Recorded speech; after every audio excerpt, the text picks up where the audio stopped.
আওয়ামী লীগের স্বাভাবিক মৃত্যুবরণ ঘটেছে। আওয়ামী লীগ আর কখনো বাংলাদেশে আসবে না। আপনাদের জন্য একটা সুখবর আছে, বরিশালবাসীর জন্য। বহুদিন আগে আপনাদের এলাকায় চুরিতে ধরা পড়ে সুগেন্দু ক্যালকাটায় পলাইছিল। এখন কিন্তু সুগেন্দুকে পাওয়া গেছে ক্যালকাটায়।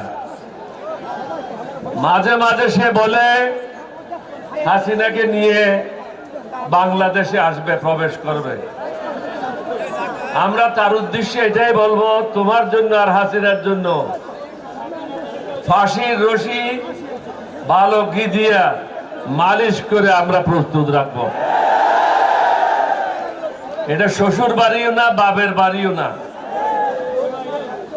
যদি ফাঁসির কাস্টে ঝুলতে চাও আসতে পারো।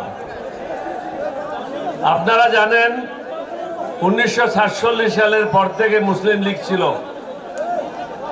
কিন্তু 1971 সালের পরে মুসলিম লীগের স্বাভাবিক মৃত্যুবরণ করেছে।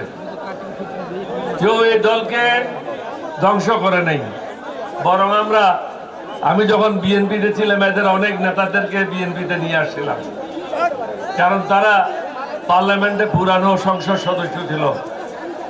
তাদের ট্রেনিং ব্যতীত তাদের সংসদ সদস্যরা সুন্দরভাবে সংসদে কাজ করবে এটা সম্ভব ছিল না। এখন কিন্তু মুসলিম লীগ নাই। অনুরূপভাবে আওয়ামী লীগের স্বাভাবিক মৃত্যুবরণ ঘটেছে। আওয়ামী লীগ আর কখনো বাংলাদেশে আসবে না। যারা ভিতরে আছে তারা গোপনে গোপনে বিভিন্ন দলে প্রবেশ করে ওই দলের সদস্য পদ নিচ্ছে।